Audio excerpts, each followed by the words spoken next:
Dear students, आज हम लोग आरएनए वर्ड के अंतर्गत डिफरेंट टाइप के आरएनए को समझेंगे।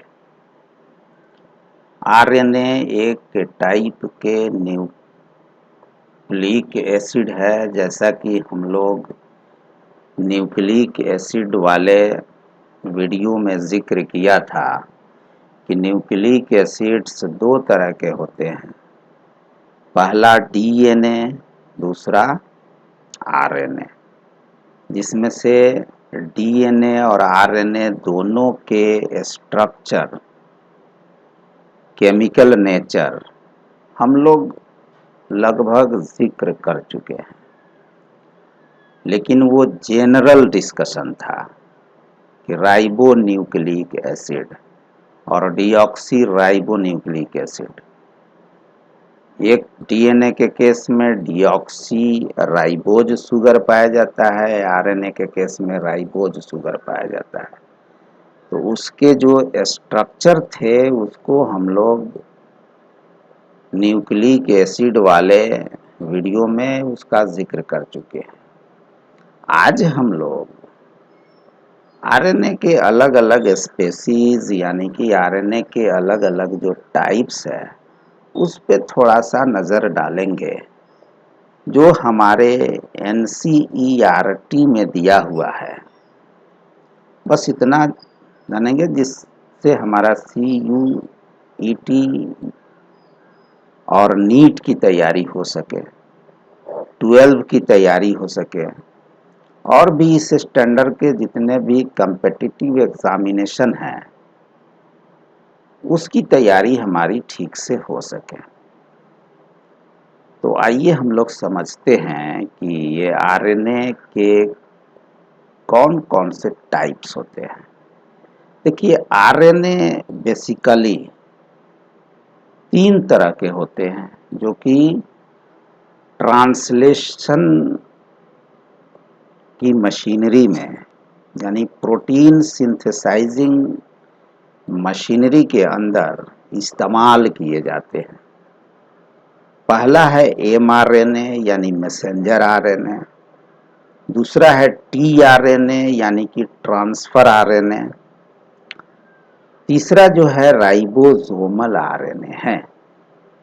तो इन तीनों आरएनए के जो टाइप्स हैं इनका जिक्र हम प्रोटीन सिंथेसिस यानी ट्रांसलेशन जब पढ़ेंगे तो उसमें भी इसका जिक्र करेंगे, लेकिन आप अपने दिमाग में बस इतनी चीज़ रखिए कि मुख्यतः 3 तरह के आरएनए होते हैं जो कि प्रोटीन सिंथेसिस में पार्टिसिपेट करते हैं।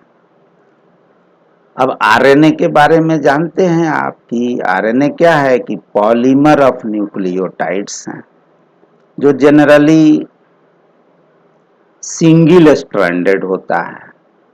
लेकिन चूंकि इसमें जो है बेस पेयरिंग के कॉम्प्लीमेंटेशन के वजह से जहाँ पर भी इसका स्ट्रैंड जो है लूप वगैरह बन सकता है तो लूप बन जाता है।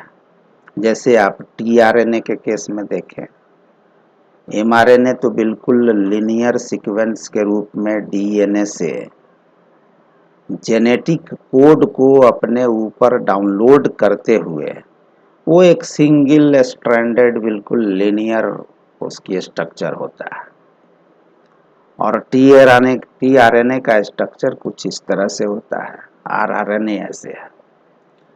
अब देखिए, आरएनए जो है ये इवोल्यूशनरी हिस्ट्री में जब हम इवोल्यूशन ऑफ लिविंग ऑर्गेनिज्म के अंतर्गत यानी इवोल्यूशन के अंतर्गत केमिकल इवोल्यूशन जब हम देखेंगे, इसका जिक्र हम इवोल्यूशन में डिटेल में करेंगे, तो हमें ये पता चलेगा कि सबसे पहला जेनेटिक मटेरियल इस धरती पे जो आया वो है RNA. RNA was the first genetic material. ठीक है, तो ये आरएनए, हालांकि आज के डेट में DNA evolved as the best genetic material. आज के डेट में जेनेटिक मटेरियल जो मोस्ट इवॉल्व्ड जेनेटिक मटेरियल है, जो कि मोस्ट स्टेबल है, लेस रिएक्टिव है, वो है डीएनए। लेकिन इवोल्यूशन का प्रोसेस जब चल रहा था, जब स्पेसिएशन हो रहा था, यानी नए नए स्पेसीज का जन्म हो रहा था, तो बिल्कुल प्राइमरी स्टेज में इवोल्यूशन का जो प्राइमरी स्टेज था, जब केमिकल इवोल्यूशन हुआ, केमिकल इवोल्यूशन के बाद फिर बायोलॉजिकल इवोल्यूशन हुआ। ठीक है, तो उस दौरान जो जेनेटिक मटेरियल था वो क्या था? आरएनए।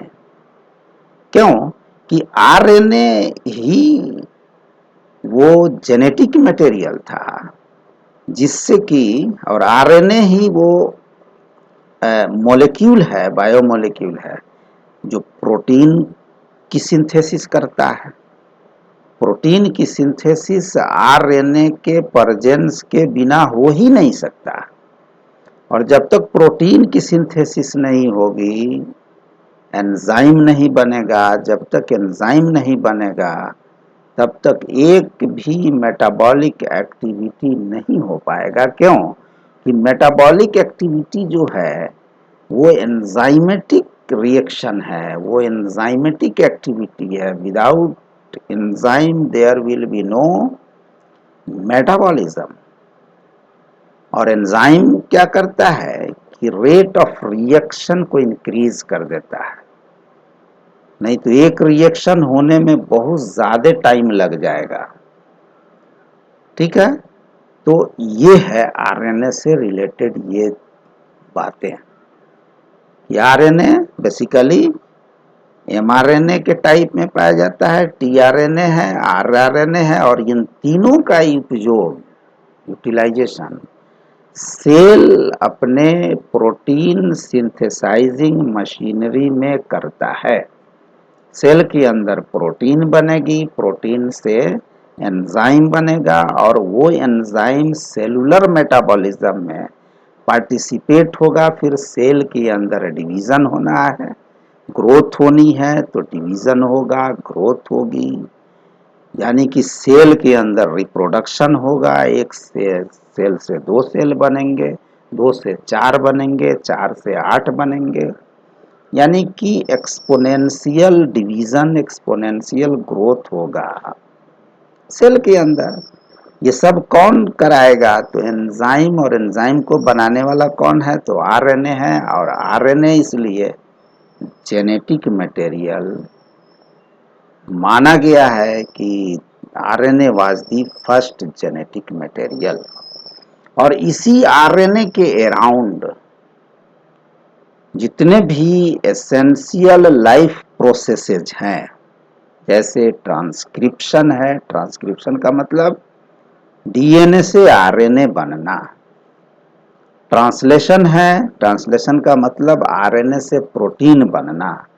स्प्लाइसिंग है, स्प्लाइसिंग का मतलब है कि आरएनए बन गया। अगर मान लिया कि यूकैरियोटिक सेल का आरएनए है, यूकैरियोटिक जीनोम का आरएनए है, तो होता क्या है कि उसमें हेटेरोन्यूक्लियर आरएनए बनता है। उस आरएनए के अंदर कुछ ऐसे सीक्वेंस होते हैं जिसका कोई काम नहीं होता है, जिसको हम नॉन कोडिंग सीक्वेंस कहते हैं। आप स्क्रीन पे देख रहे हैं कि वो आरएनए है जो एनिमेशन में दिखाया गया है, कि उसमें जो है वो जो लूप दिख रही है आपको, और वो लूप नीचे आते हुआ दिख रहा है, तो वो असल में वो स्प्लाइसिंग हो रही है। स्प्लाइसिंग का मतलब होता है कि removal of unwanted sequence of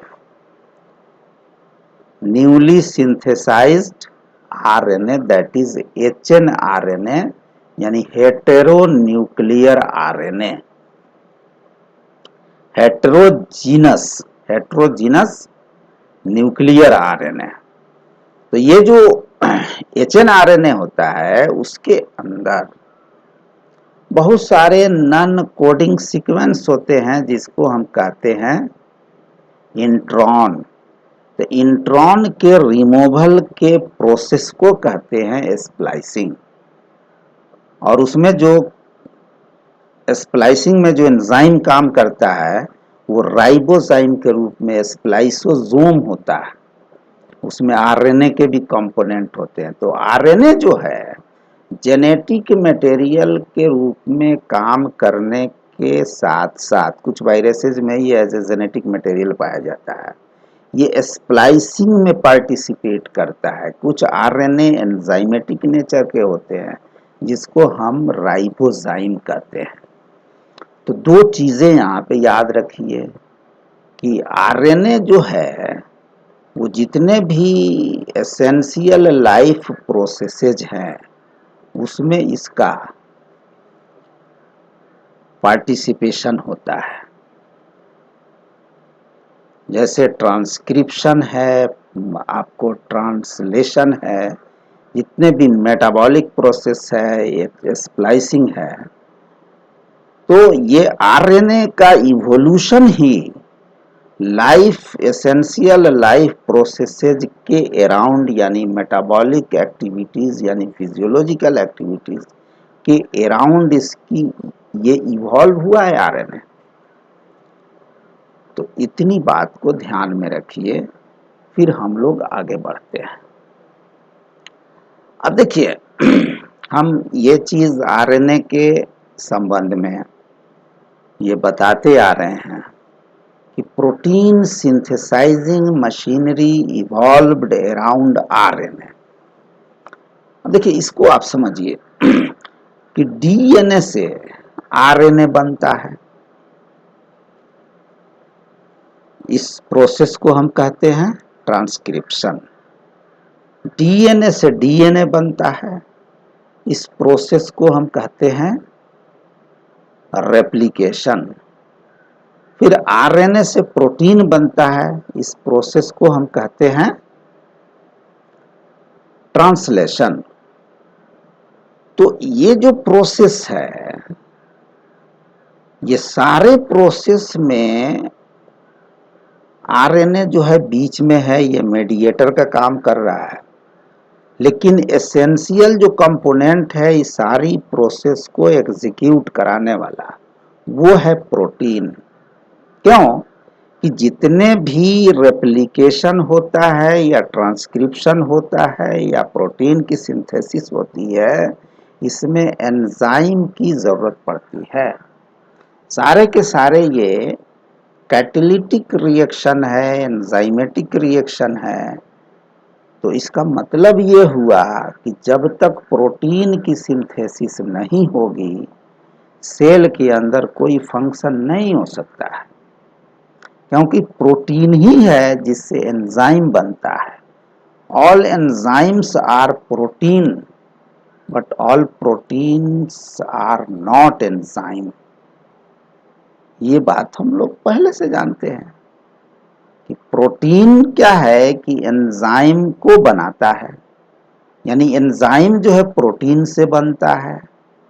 तो इसलिए मैंने ये लिख दिया, अपने नोटबुक में लिख लीजिए कि enzymes required for replication and transcription are protein. चाहे वो ट्रांसक्रिप्शन में एंजाइम का रिक्वायरमेंट हो रहा हो, रेप्लिकेशन में हो रहा हो, सारे के सारे जो है प्रोटीन्स है।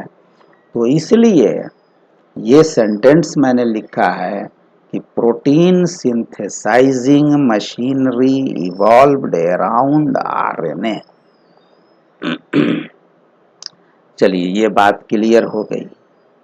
अब जो है कुछ आरएनए कैटालिटिक नेचर के होते हैं यानी एंजाइमेटिक नेचर का होता है, यानी आरएनए ऐसे एंजाइम काम करता है।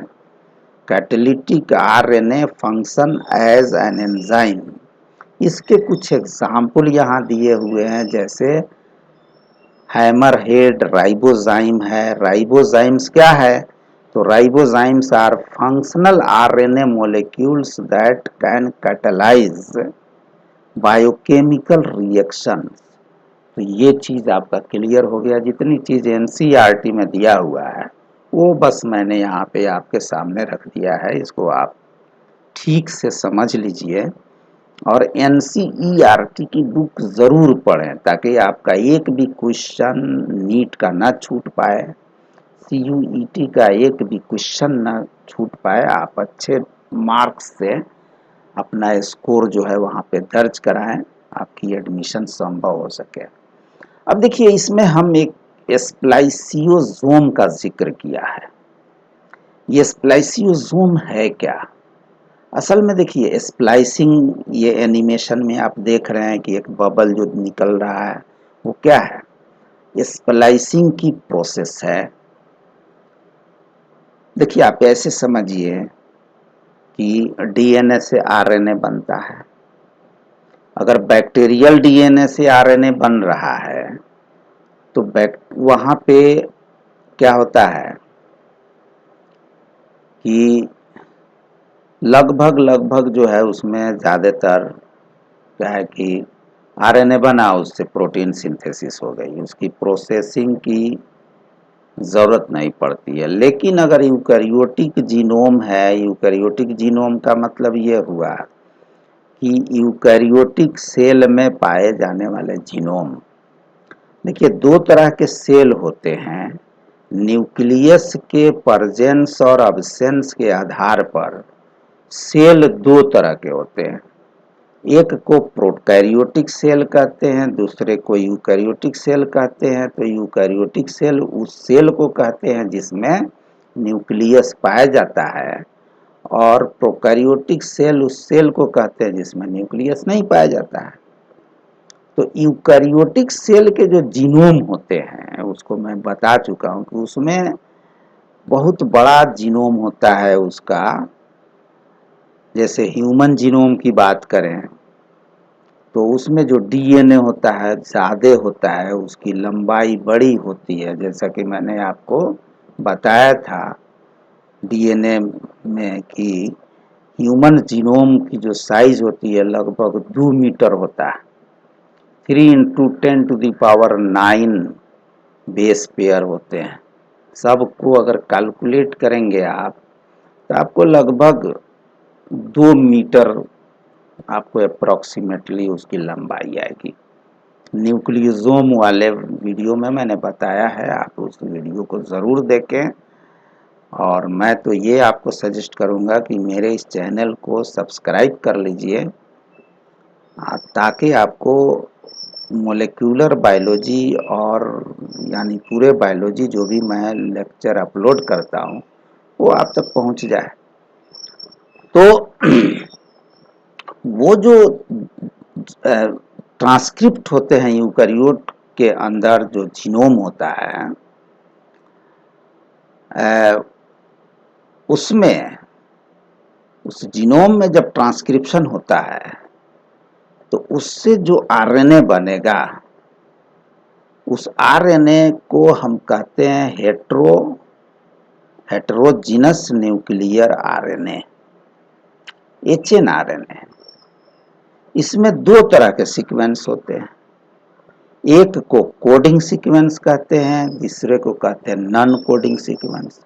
कोडिंग सीक्वेंस को हम एक्सॉन के नाम से जानते हैं, नॉन कोडिंग सीक्वेंस को इंट्रॉन के नाम से जानते हैं। इसका जिक्र हम अगले वीडियो में करेंगे कि इंट्रॉन किसे कहते हैं, एक्सॉन किसे कहते हैं।